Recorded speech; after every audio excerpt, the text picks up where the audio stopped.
No. It's weird when it counts down. Sometimes I'm like, do I just perform every day? And I'm like, I don't think so. Do you guys feel like I'm performing, or do you feel like I'm just me and teaching math? Okay. Alright. Does As long as I'm still record doing anything during the countdown? Huh? Does it record anything during the I countdown? don't think so. No, it counts down then it's I think, yeah. I think the go is the start. But it is curious if we're just like randomly talking and all of a sudden, anyway. Georgie last year said that my voice changed when I started recording. I was like, huh. Not really. I don't think so. Anyway, if you ever feel like I'm putting on a show, just be like, stop, be real. I'm like, okay.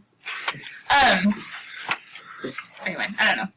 Sometimes adults, like, it's easy for us to put on a show because it's like, oh, we have to act like everything's good and everything's perfect, and I don't know. I hope I don't come across that way to you guys. Life's hard. Math is hard, but that's okay. We get through it together, right? Yeah. All right, 2.6b. I told you guys basically I could give you a forever card and say go.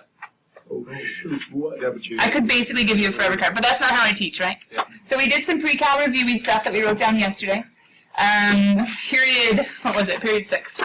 I thought the class got out at 1:53. I forgot it was chapel day, so then I was like, oh no, guys, you're going to miss out, and we're just going to catch up tomorrow, And then all of a sudden I was like, we still have 7 minutes. So anyway, they got a little behind because of my freak-out sesh, but coming back, they basically kind of got caught up with you guys, but you guys definitely got ahead. We got to see one derivative rule, but there are 6 of them. Dun, dun, dun. So we're going to come back to that in just 1 second after doing some pre-cal. But first, let's go ahead and quickly grade the evens on 2.6a, the inverse function-y stuff. I think I have it right here if I can get to it. I'm having Eileen today start making the homework solution sheets because I've been kind of trying to do it. So anyway, it's in a new place in case you're wondering. Most of you probably don't pay attention that much. But how was homework last night? 2.6a. Oh, wait. What? This is implicit. This is implicit. This is the one we already did. I have to scroll down. Thank Sorry. goodness. That's the nasty make it match one that no one liked. Okay, yeah, this is... Is this better? There we go. Okay, 2.6a. It was shorter, but I think the idea was more complex, but hopefully the problems were a little bit easier, like to follow. Okay, let's go ahead and check them and let's see. For number 2, the final answer should have been -1/6. And make sure to mark the ones you get wrong, because we will go over questions if we have time at the end of class. Otherwise, we'll go over questions tomorrow on 2.6a and b since they're tied. They both are inverses, just one is all inverses and one is trig inverses specifically. What does it mean by f is monotonic? Oh, this was their way of answering the question, does it have an inverse function? And if it's strictly increasing or strictly decreasing, it'll pass the horizontal line Because test. every single one, like after you solve it, it would have that. Okay, so it's just saying that it has an inverse. Another way of thinking about it, I told you guys you could just visualize. And a cubic that's negative, is it going to pass the horizontal line test? Yeah, because it's not going to it's not like a parabola that would fail. So you could have just said like HLT check. Okay. You could say HLT check. This was their way of saying HLT check because they're like, oh, it's strictly decreasing, so it'll never increase and fail. So that's their way of saying HLT check. Oh, -1/6. Number 8, yeah, same thing. This is their HLT check. Yeah. Very cool. And final answer would be -2. Should be -2. There's your F prime if you guys want to check. Remember, F prime was one clue. And then the second clue is, did you find your B? So you can see their B is 1. For number 2, their F prime was -6x², and their B was -1. Nope. Number 2 is A. They gave you an original point. So you have to think about the inverse point. You have to switch the x and y. So you were plugging in the y of the inverse, which would be the x of the original. Wait. Oh, I got the wrong one.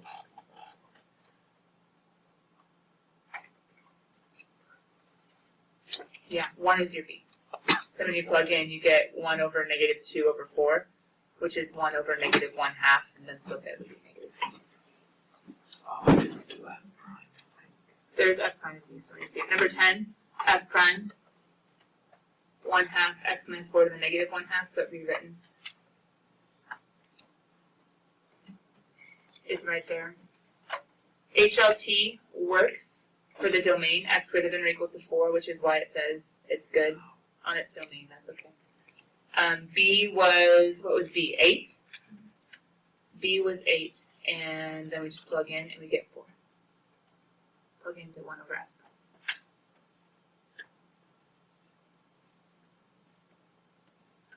Make sure you guys get the answers. I don't want you to miss the answer. You might not always get the work, but that's what questions are for.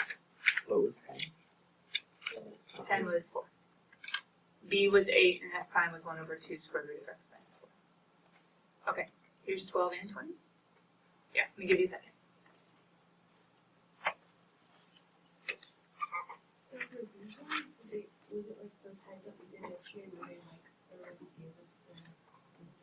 For, I think it started in number 20. I think number 12 Right, was it was still like the first old version, right? Yeah. And then they give you they give you a function of x, and then they give you inverse function. 20 was the of first x. one where it switched. And so you have to derive both functions and then plug in to show that Oh. these slopes to the circle. Got it. So they gave you these two. You could have just, on this one, there was no tricky formula. You could have just taken his derivative, which is -4. Taken his derivative, which ended up being -1/4. And there's not even a place to plug in the points because there's no x. So you can just look at the slopes and say they're reciprocals. So this one was weird. But starting in number 20, it was like yesterday where it's like, oh, just go for it. Take d dx at both sides. So Sarah, that's one that you were referring to, I think. And then number 72 is the last one. Yeah. 72a is 2 and 72b is 1/2. A is 2 and b is 1/2.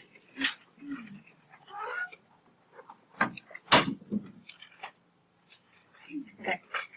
Just for me to know for the end of class, do you guys have any specific evens or odds? Remember odds from CalcChat, you didn't understand why, or evens that you're stuck. Number 2. 10. Anything else besides number 10? Okay, I think we should be able to fit that one in. Let's go ahead and go back to section 2.6b though.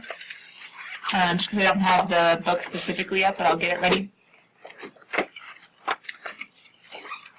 I don't know if I necessarily want you guys to go in your workspace because this isn't like a good calculus example. This is more pre-count. Remember yesterday we talked about how inverse trig takes a value and finds an angle? I want you guys in your groups just to talk through what angles would satisfy these two trig values. Thinking of inverse trig, going backwards, taking values, finding angles. See if you can figure out what angles from the unit circle, just talking it out using your groups, would satisfy. Ready, set, go.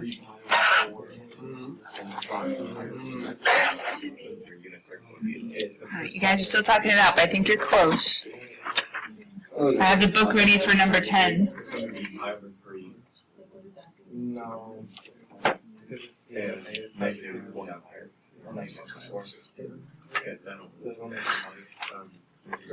Alright, this is what you've been pondering.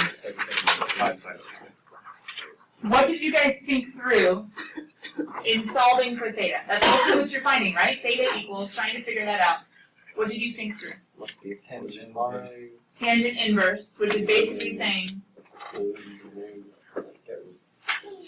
when, for what angles, tangent inverse is what it means. When, for what angles, is tangent going to equal -1? What groups of angles do you guys go to? 30s, 45s, 60s, 0s, or 90s? 45s, because 45 sine and cosine are both root 2 over 2. But I need what kind of signs? Negative. Opposite signs. Now, tangent inverse would technically only find me one answer. Does anybody know the one answer your calculator would spit out? It would give you in decimals, bits, and radians. No. Not the second quadrant. First quadrant doesn't work. Fourth quadrant, because tangent inverse, looking at your notes, has to go, if you look at the domain, between -pi/2 and pi/2. The angles, the thetas, the domain of tangent needs to go only between -pi/2 and pi/2. So, in the fourth quadrant, technically, this angle would be what, 7pi/4? A little bit less than 8pi/4, which is 2pi. But I don't want to go the positive direction. Tangent inverse would technically give me -pi/4. However, is that the only time that this is true, that tangent is -1? No, but it is the tangent inverse value. When else would this be true? -pi/4 is the tangent inverse value. It gives us the one set, hey, it happens here. And everybody's answer would be the same for tangent inverse. But since it says all, we have to keep going and say, okay, that's the inverse. Plus 2 pi n. Plus 2 pi n would get us all the coterminals. So this is the inverse value. But to find all, we would go one step further and say, you know what? Tangent is going to be negative in the second quadrant At 3 pi. at 3 pi over 4, and in the fourth quadrant at negative pi over 4 or at 7 pi over 4. So we take the inverse and say, hey, we found one, where else is tangent negative? In the second quadrant, we found the other, and how do we talk about the infinitely many? We can do it multiple ways. One way is we can do negative pi over 4 plus 2 pi n, and 3 pi over 4 plus 2 pi n. Those are all the coterminals. But does anybody know a shortcut way of writing that? You just put plus pi n's and Look at, stuff. So yeah, look at how far apart these angles are. Isn't it just pi away from each other? Yeah. So you could just steal 1, the tangent inverse value, and just do plus pi n. And that will always be true with tangent. Now, once again, it's not a calculus problem, it's just the idea, the pre-cal of, remember, inverse trig says, give me the ratio, give me what happens when you do sine over cosine. It equals -1. Okay, I'll figure out the angles, 45, so where sine and cosine are the same. I'll figure out the quadrant, because it needs to be negative, so second or fourth, tangent is negative. And then if it wants all, you don't just give the one inverse value, you also give the coterminals as well. What was different, not different, but what did this expression lead you to? I agree. Good, because you're thinking of cosine inverse, which is the exact same idea as asking yourself the question, when will cosine equal? You guys figured out that will happen in the first quadrant at pi over 3. That is the principal answer. Only one answer if you're just solving the inverse. But it says find all, so use that. Okay. So theta is going to equal pi over 3 plus 2 pi n, but where else will sine equal a positive 1/2? Negative. No, it's negative 1/2 on that one, because sine is the opposite. All students. Take calculus. Is it positive? oh, we're doing Yeah. cosine. Cosine. Oh, we're doing cosine. Sorry. I thought we were doing sine. I don't know why my head said that. We're doing cosine. Good. So it could also be at negative pi over 3.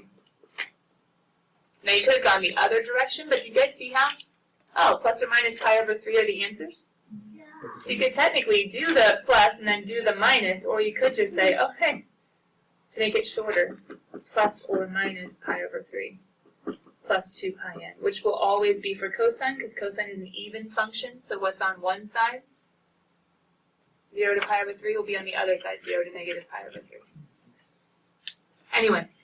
Wait, Yeah. not too related to this, but like, when you capitalize the first letter, like capital C on the cosine, Okay. is that denoting something different? Because I remember doing that with Crawford, where we like capitalized the C, and that meant like we could only do, and I'm remembering like we only could do one of the values, so like, Interesting. Maybe that's another way of saying arc cosine. In AP and in pre-cal, we would say cosine inverse or arc, like literally ARC cosine, means just the one.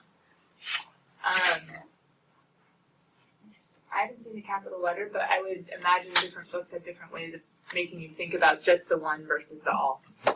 But in mine, I think last year and this year, they're going to say all if they want you to think of more than one. Otherwise, it'd just be the one principle, like we talked about. Okay, inverse, taking values going back to angles. This is what we did yesterday, and I think you guys did this with me, right? Ish? Yes. We were trying to think about the derivative of the inverse. We pretended, well, not pretended, you guys didn't know, the formula, the forever card formula that went with this. And so I said, here, let's do what we can do. We can do sine if we were just to take sine on both sides. We can take a derivative of sine using implicit, but the dilemma is in order to solve, we don't stop with cosine of y, because cosine of y says, give me an angle, I'll give you a ratio. And back here, when we wrote this, we were able to say, well, given that sine is x, we know opposite is x, hypotenuse is 1, solve with Pythagorean theorem, we have the triangle that we can actually plug in. I'm trying to show you guys that the derivative of an inverse is a trig value, which means it ends up being a ratio of sides. There is no trig in the derivatives of inverse trig functions. because it ultimately is a trig value, which ends up being a ratio. So the trig disappears. So derivative of sine, cosine, derivative of cosine, negative sine. Oh, it's your guys' turn. Derivative of secant. Negative. Secant. Secant, tangent. Derivative of cosecant. Negative cosecant cotangent. Derivative of tangent. Secant squared x. Derivative of cotangent. Negative cosecant squared x. So the derivatives of trig functions are trig functions, right?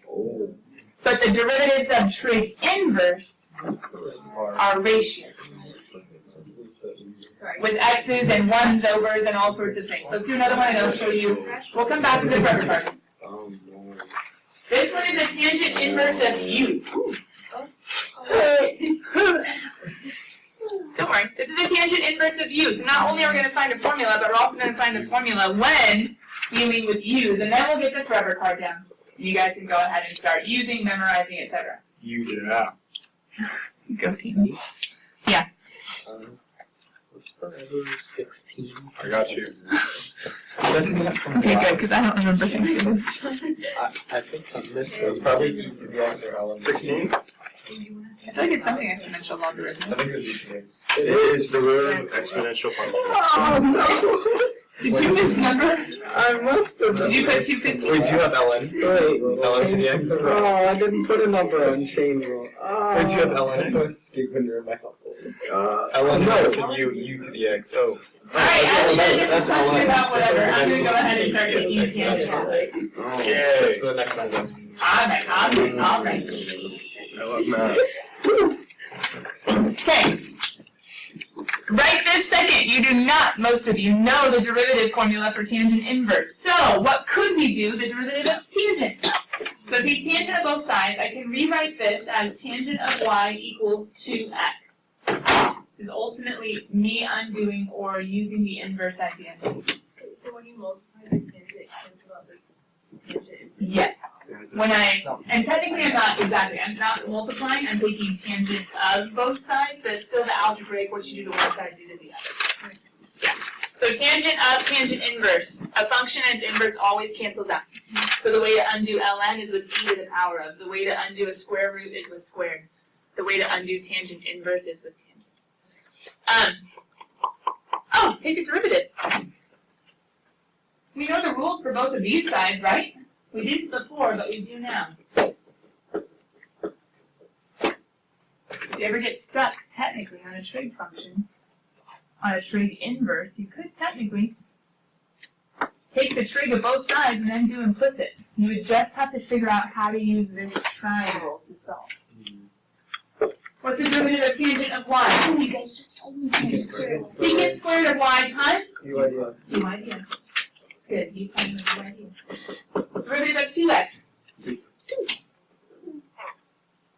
So dy dx is equal to 2 over secant squared of y. Now, before we even go to the triangle and try to figure out who secant really is, or what secant equals, to plug in, is there a way of rewriting this? Sean. Well, since secant is 1 over cosine, we can multiply both the top and the bottom by cosine squared. So it's really 2 cosine squared of y. You can think of it two ways. If you're dividing by secant, you're multiplying by his reciprocal. Or you can think about it like Sean did. It's really a complex fraction that you simplify. And so you do end up with just 2 cosine squared. Which is the same thing as 2 cosine squared. Do you guys agree? Remember the notation. Isn't it just let's find cosine and square? Okay. Now hold on. This is a triangle 4. Go back here. Who is y? An angle or a ratio? Y is an angle. Yep. What is 2x? A ratio or an angle? It's a ratio. A ratio. Tangent is what ratio? Opposite of adjacent. Uh-oh, who's adjacent? All I have is 2x. 1. So I can throw in 2x is opposite, 1 is adjacent. What do I need for cosine? Hypotenuse Well, just adjacent. And the adjacent over. Okay, so I already have the adjacent. How do I get the hypotenuse? Pythagorean. Yep. 1 squared plus 2x squared. Square rooting. Remember, to find the hypotenuse, I can do a squared plus b squared equals c squared. Oh, okay. So c is equal to the square root of 1 plus 4x squared. So y was a Angle. angle, we were actually made it, Exactly. and then Give me an angle, I'll give you a ratio. We put it over 1 because the ratio we needed 2 different sides. so if it's attached to like some trig function, it's always gonna be angle. Yes.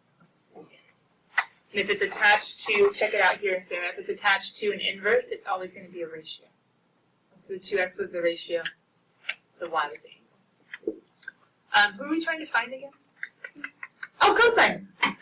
Because we got to plug in the ratio. So we have 2 times the ratio cosine, adjacent over hypotenuse. Y is tangent and cotangent. Why are they the only ones that don't have a square root in the forever card? Because they have a secant squared or a cosecant squared. The square root gets squared, and so you end up with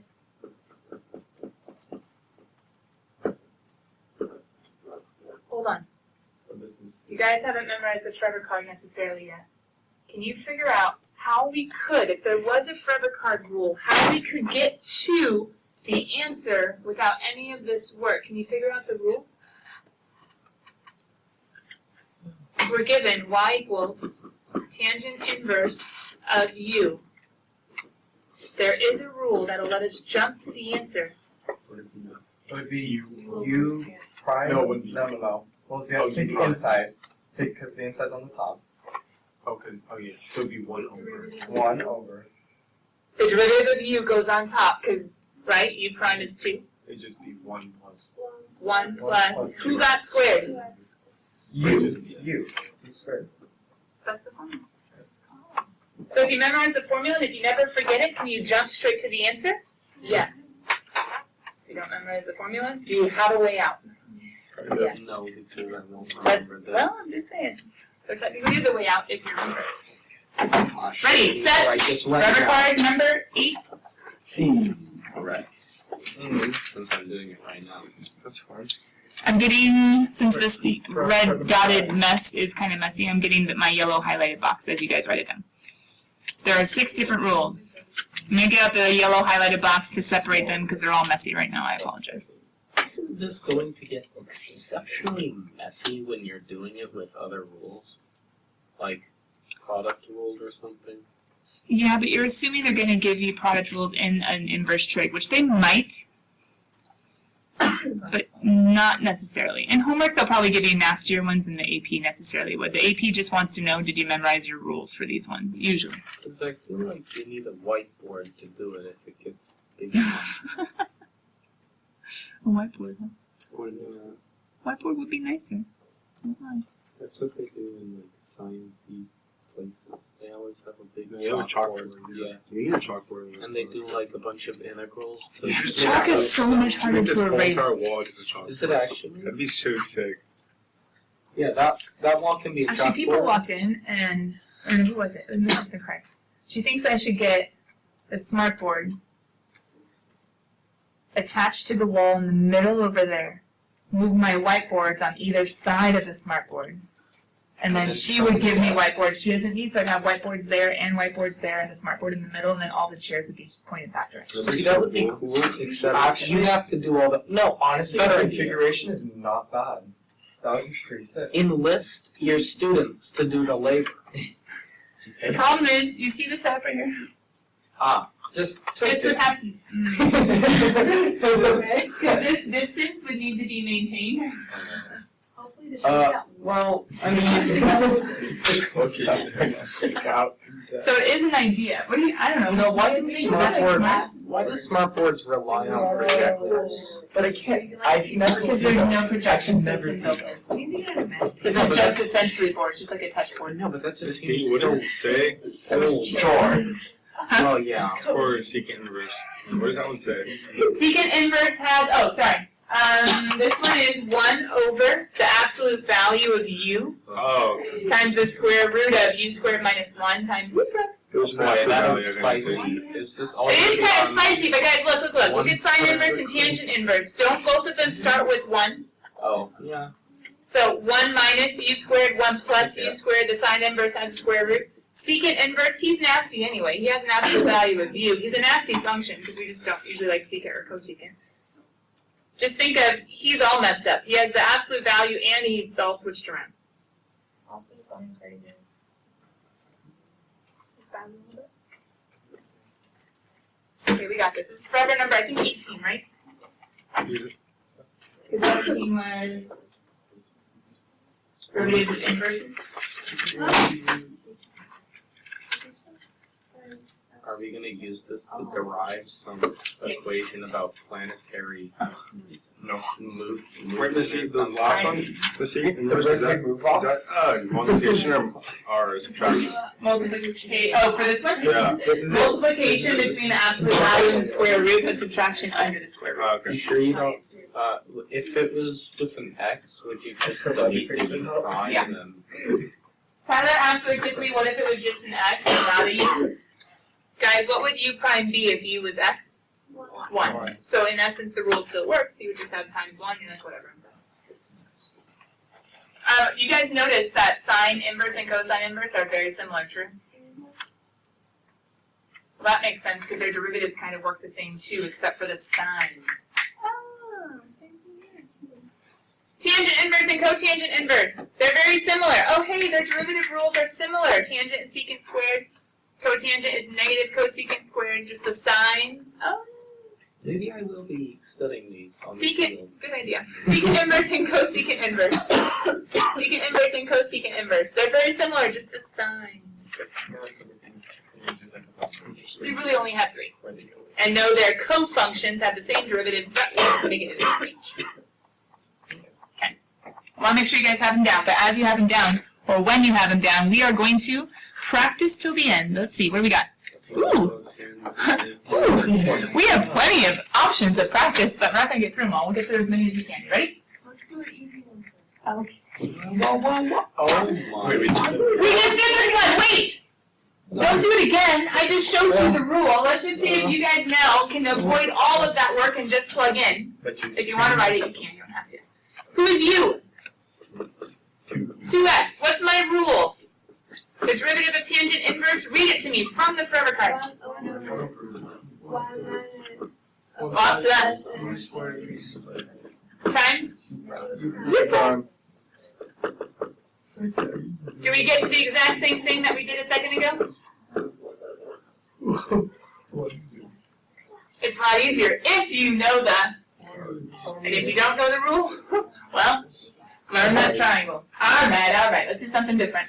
Ready, set, who's you? Can you use the rule?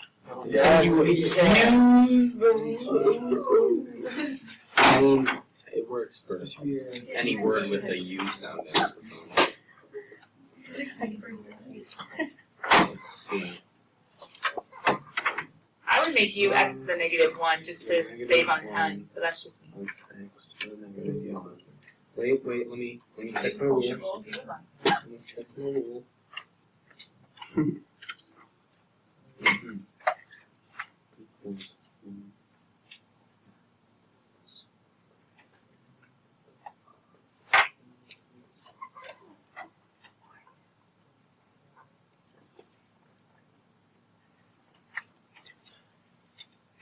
Would it be x to the 1 over x to the -2? Uh-huh. Oh, yeah, it would be. Because -1 minus 1 would be -2. Oh, okay. Yeah. -1 minus 1 more negative.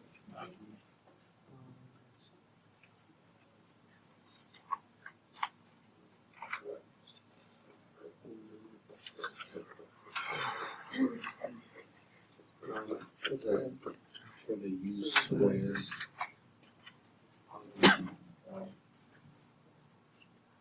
You guys think you've plugged it in. Before simplifying, double check that you plugged it in right.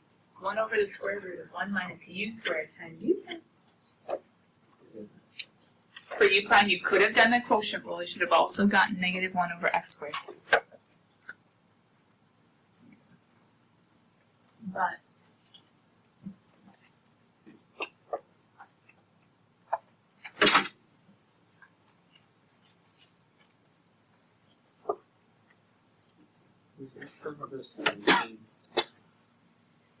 We are now faced with a dilemma. It's not gonna match until we simplify. So, can you say just x squared times the square root of, or negative? Got a complex fraction though, they're not gonna leave it complex. Okay. 1 over x squared is 1 over x squared, right? That sounds weird if you listen to it, but if you watch it, 1 over x quantity squared is really just 1 over x squared. If I need to simplify this, we have a few options, but probably the easiest, since we can't split up the square root, don't kill puppies, probably the easiest would be to get a common denominator. I know, I don't tell you to do that very often. But when it's under a square root, it's kind of trapped right now. We can do something really funny, but it'd be weird. With my trick would actually be harder in this one. So we end up with 1 over, now pause. Do you know that it is legal to split up square roots with numerators and denominators? Yes. Yeah, that's a classic square root. Oh, yes. We can't split up across addition or subtraction. We can't distribute it, but we can split up numerator denominators. We did that with exponents too, right? Probably mine. Now when we go to simplify, we still cannot square root this piece. But we can simplify this. What would we have remaining? X. We would have an x remaining. And finally multiplying my -1 times my +1. We do have the square root of x squared minus 1 that's stuck, that we cannot simplify. But we have an x squared over an essence of x. The dilemma is, I would need to make an absolute value of x. Now, hold on. This looks like Question. another, Can this be positive, or can this be negative when I square x? Can it be negative if you square it? No, it has to be positive. If I square root a squared, can this be negative? No. So when I simplify x squared over square root of x squared to be just x, x can be negative, but it couldn't be originally. Another way of looking at that is technically taking just this portion, the square root of x squared is equal to the absolute value of x. So when you simplify an always positive with an always positive, you have to make it always positive. It's a little messy, it's a little nasty. The idea is, if it wasn't able to be negative originally, when we simplify, we cannot allow the denominator to be negative. So we have to put in those absolute values. Now, the -1 still stays on top. That was a part of my formula. But right here, I have to maintain the integrity of the function when I simplify. So always positive has to stay always positive when I simplify. Tyler. The reason we just got the same thing is the cosecant function, or the cosecant one, is because it was 1 over x. Yes. And, Another way of looking at this function is, when does sine equal 1 over x? That's going to be when cosecant is x. Oh! Dun, dun, dun, dun. Because this is a ratio, so if sine is 1 over x, cosecant is x, and this is... Oh my gosh. That was fun. Okay, this one's easier. No 1 over. But what do we have? E to the x times... oh no, it's almost like we Product have to rule, do good. different rules. Are your brains starting to click a little bit? You're like, oh, times, bummer. That's good though, because your brain knows product rule. Yes, definitely. It still gets tricked from time to time. So, That's life though, huh? What's the rule again? Oh dear. Not product rule, Misty. I know that. I'm not worried. Oh, I just don't remember my sign. good. Second D first, right? First, D You second. guys okay if I start? Yes, Second. D first. And derivative of e to the x is? D X. Wow, no way. Pause first. Oh, they both have e to the x. I think that's something I can factor out in a second. B second. Ooh. Maybe. Sine inverse. Go get your forever card. Derivative of sine inverse of u is 1 over minus u. times, U prime. and u prime is 3. Three. Are we tracking? Yes. This is beautiful. It all. I honestly. I was gonna say something negative, but then I was like, man, I gotta change it out. Thanks, bud.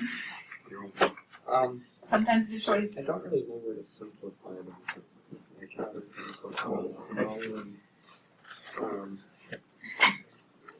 finding a common denominator, which would be a Yeah, is the common denominator going to make anything prettier?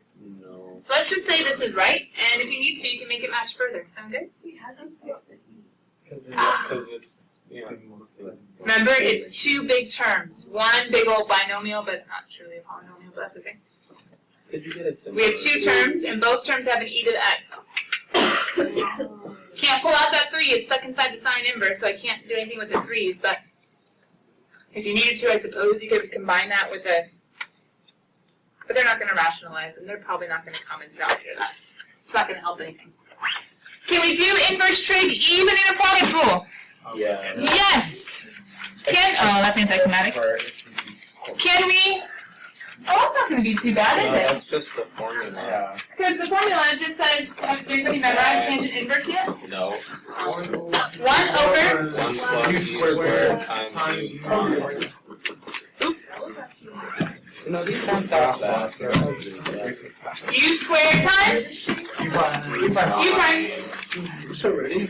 Question, do you think they're going to leave it that way? No. I don't think so, because can't you foil that? So it'd be 2 over, oh, foil it, don't kill with that b. What's 2x times 2x? Squared plus. What's 2x plus 2x? What's 1 plus 1? Go team! Bye guys. Wow. Section 2.6b for tomorrow. Adios, au revoir. See you on the football field. Being good. Now go.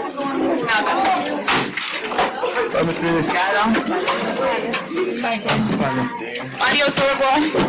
Don't sound so excited, Sean. Justine, I think I have to redo the first homework.